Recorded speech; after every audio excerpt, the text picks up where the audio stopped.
तो आज मैं आपको एक अनोखी रहस्यमय कहानी सुनाऊंगा। अगर आप चैनल पर नए हैं तो अभी सब्सक्राइब कर ले तथा कहानी पूरा देखें। अंत में एक अनोखा रहस्य छुपा है। धन्यवाद। तो सुनिए। सृष्टि के निर्माण के समय दक्षराज नाम का एक शिल्पी था। वह हर चीज को परफेक्ट यानी बिल्कुल सटीक बनाने का शौकीन था। उसके लिए सुंदरता का अर्थ था समानता। यदि किसी मूर्ति की एक आंख दूसरी से थोड़ी भी अलग होती तो वह उसे नष्ट कर देता। वह मानता था कि ईश्वर केवल पूर्णता में वास करते हैं। एक बार वह कैलाश पहुंचा और महादेव के अर्धनारीश्वर रूप के दर्शन किए। वह चकित और थोड़ा परेशान हो गया। उसने देखा कि महादेव के शरीर का एक हिस्सा पुरुष का है और दूसरा स्त्री का। एक हाथ में त्रिशूल है तो दूसरे में दर्पण। एक ओर जटाएं हैं तो दूसरी ओर संवारे हुए केश। दक्षराज ने संकोच से पूछा, प्रभु आप तो स्वयं ईश्वर हैं, फिर आपने ये असंतुलित रूप क्यों धारण किया है? क्या आधा पुरुष और आधा स्त्री होना एक अपूर्णता नहीं है? सुंदरता तो वह है जहाँ दोनों पक्ष एक जैसे हों। महादेव मंद मंद मुस्कुराए और बोले, ग्रेटर देन दक्षराज, जिसे तुम अपूर्णता कह रहे हो वही वास्तव में पूर्णता है। प्रकृति स्त्री के बिना पुरुष केवल एक शव है और पुरुष के बिना प्रकृति केवल एक अशक्ति है। संसार केवल समानता से नहीं बल्कि विपरीत के मिलन से चलता है। Greater than. दक्षराज को तर्क समझ नहीं आया। महादेव ने उसे एक छोटा सा कार्य दिया। उन्होंने उसे दो पत्थर दिए, एक बिल्कुल गोल और चिकना और दूसरा उबड़ खाबड़ और नुकीला। महादेव ने कहा, इन दोनों से एक दीवार बनाओ।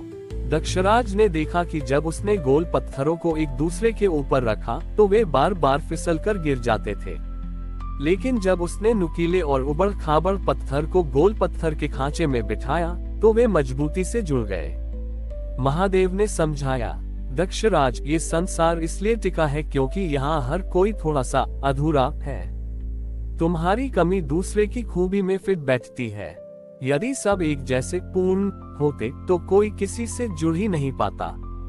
अर्धनारीश्वर रूप यही सिखाता है कि जीवन एक होने में नहीं बल्कि मिलकर पूर्ण होने में है। हम अक्सर अपनी या दूसरों की कमियों को देखकर दुखी होते हैं, लेकिन शिव का अर्धनारीश्वर स्वरूप सिखाता है कि हमारी कमियां ही हमें दूसरों से जुड़ने का अवसर देती हैं।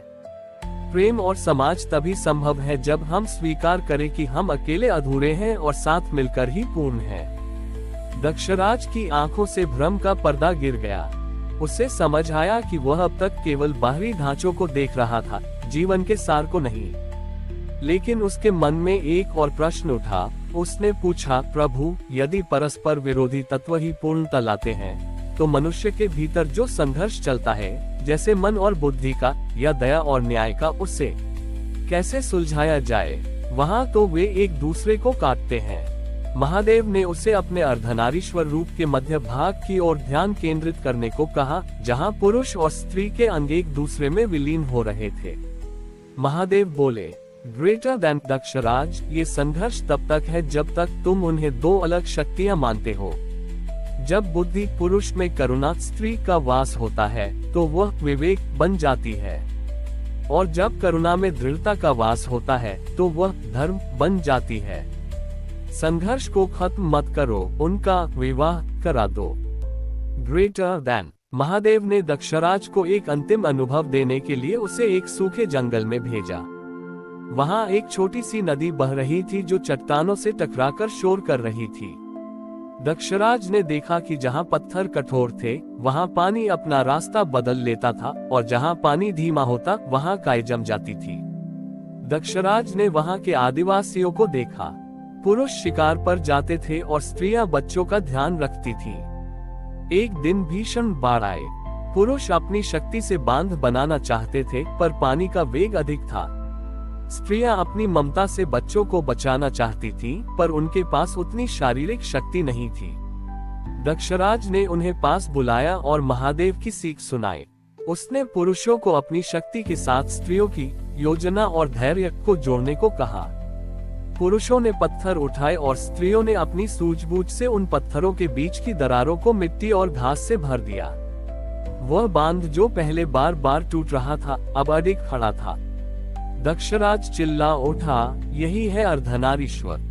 जब शक्ति और युक्ति, कठोरता और कोमलता एक साथ काम करते हैं तभी जीवन बचता है। वह वापस कैलाश पहुंचा और महादेव के चरणों में गिर पड़ा। उसने अब मूर्तियां बनाना फिर से शुरू किया, लेकिन अब वे परफेक्ट नहीं थी।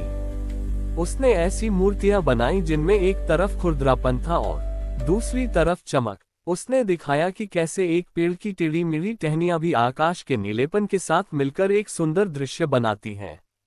दक्षराज ने दुनिया को यह महान संदेश दिया, ईश्वर केवल मंदिरों की सुंदर मूर्तियों में नहीं है, वह तो उस हर जगह है जहां दो विपरीत तत्व जैसे अंधेरा और रोशनी, दुख और सुख एक दूसरे को गले लगाते हैं।